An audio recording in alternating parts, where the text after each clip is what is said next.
अस्सलाम वालेकुम। अच्छा, टॉपिक का नाम है इंट्रोडक्शन ऑफ बायोलॉजिकल मॉलिक्यूल। बहुत आसान और सिंपल सा टॉपिक है मेरे बच्चे। बायोलॉजिकल मॉलिक्यूल को पढ़ने के लिए आपको एक ब्रांच के बारे में स्टडी करना पड़ेगा, उसका नाम है बायोकेमिस्ट्री।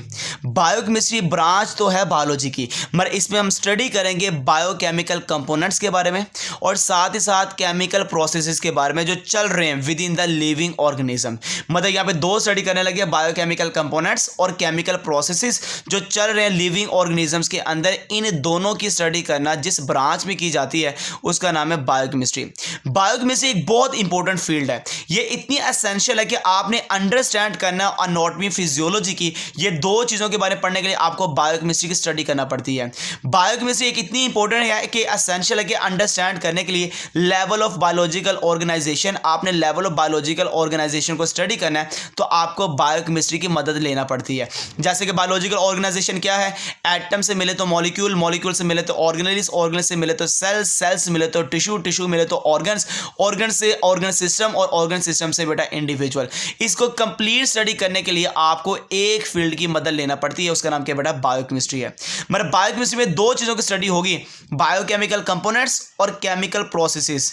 अगर कहा जाए वो केमिकल कंपोनेंट्स कौन से हैं, those chemical components which are present within the living organisms but they are also called biological molecule। मतलब कि वो केमिकल कंपोनेंट्स जो इंसान के जिस्म के अंदर मौजूद हैं या लिविंग ऑर्गेनिजम्स के अंदर मौजूद हैं उनको नाम दिया जाता है केमिकल कंपोनेंट्स को बायोलॉजिकल मॉलिक्यूल्स, जिसमें कार्बन डाइऑक्साइड भी हो सकती है, वाटर भी हो सकता है, कार्बोहाइड्रेट्स भी हो सकता है, प्रोटीन्स भी हो सकता है, लिपिड भी और न्यूक्लिक एसिड भी।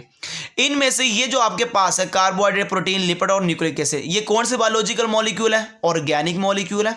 और ये जो ऊपर वाले दो हैं ये इनऑर्गेनिक मॉलिक्यूल है। मतलब कि those molecules in which carbon and hydrogen both are coexisted, दोनों मौजूद हैं तो ऑर्गेनिक मॉलिक्यूल है। जैसे एग्जांपल कौन से आ जाएगी, कार्बोहाइड्रेट्स, प्रोटीन, लिपिड और न्यूक्लिक एसिड। इनऑर्गेनिक कौन से हैं, those molecules in which carbon and hydrogen both are not, सिर्फ नॉट आएगा, नॉट को एग्जिस्टेड, दोनों नहीं मौजूद, they are called inorganic molecule, जिसमें कार्बन डाइऑक्साइड आता है और बेटा क्या आता है, वाटर आता है। अब ये तो हमने पढ़ना है इसके अंदर ना, बायोकेमिस्ट्री में हमने डिटेल में पढ़ना है बायोलॉजिकल मॉलिक्यूल्स के बारे में। मगर दूसरी चीज है केमिकल प्रोसेसेस। तो ऐसे chemical processes which are taking place जो चल रहे हैं लिविंग ऑर्गेनिजम्स के अंदर, हम उसको कहते हैं मेटाबॉलिज्म। जैसे रेस्पिरेशन हो गया, जैसे फोटोसिंथेसिस हो गया। अब रेस्पिरेशन, फोटोसिंथेसिस को मैंने नाम दे दिया मेटाबॉलिज्म। मगर मेटाबॉलिज्म में दो काम होते हैं, एक तो चीज़ों को तोड़ा जाता है या एक तो चीज़ों को बनाया जाता है। अगर चीज़ों को तोड़ा जा रहा है दे आर कॉल्ड कैटाबॉलिज्म, अगर चीज़ों को बनाया जा रहा है दे आर कॉल्ड एनाबॉलिज्म। तो कैटाबॉलिज्म में क्या होगा, कॉम्प्लेक्स मॉलिक्यूल्स को तोड़ा जाएगा सिंपल मॉलिक्यूल्स के अंदर। एनाबॉलिज्म में क्या होगा, सिंपल मॉलिक्यूल्स को जोड़कर कॉम्प्लेक्स मॉलिक्यूल को बनाया जाएगा। तो कैटाबॉलिज्म में क्या किया, complex molecule is breaking into simple molecule. अगर कॉम्प्लेक्स मॉलिक्यूल को तोड़कर सिंपल मॉलिक्यूल बनाया जाए कैटाबॉलिज्म है। Simple molecules are joint to form, simple molecule को जोड़ो, ज्वाइंट करो तो बना दो complex molecule, they are called anabolism है।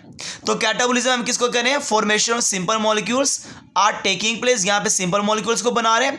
एनाबॉलिज्म में किसको बना रहे हैं, फॉर्मेशन ऑफ कॉम्प्लेक्स मॉलिक्यूल, यहां पे कॉम्प्लेक्स मॉलिक्यूल को बना रहे हैं। और जहां भी सिंपल मॉलिक्यूल्स को बनाया जाता है चीजों को तोड़कर, तो वहां पे रिलीज ऑफ एनर्जी होगी, एनर्जी रिलीज होती है।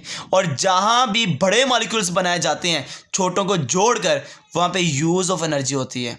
और जहां पे तोड़ने का नाम आ जाए तो रेस्पिरेशन की एग्जांपल है बेटा कैटाबॉलिज्म की। और जहां भी जोड़ने का नाम आ जाए तो बेटा फोटोसिंथेसिस, ये बड़ा एग्जाम्पल है एनाबॉलिज्म की। तो ये दो टॉपिक हैं, कैटाबॉलिज्म और एनाबॉलिज्म, दोनों को आपस में मिलाओ तो बड़ा एक प्रोसेस बनता है, दे आर कॉल्ड मेटाबॉलिज्म है। तो ये आसान और सिंपल सा टॉपिक था। सारे लेक्चर्स अपलोड हो रहे हैं, इंशाल्लाह 1 बाय 1 करके आपको लेक्चर्स मिलते जाएंगे। अल्लाह हाफिज़।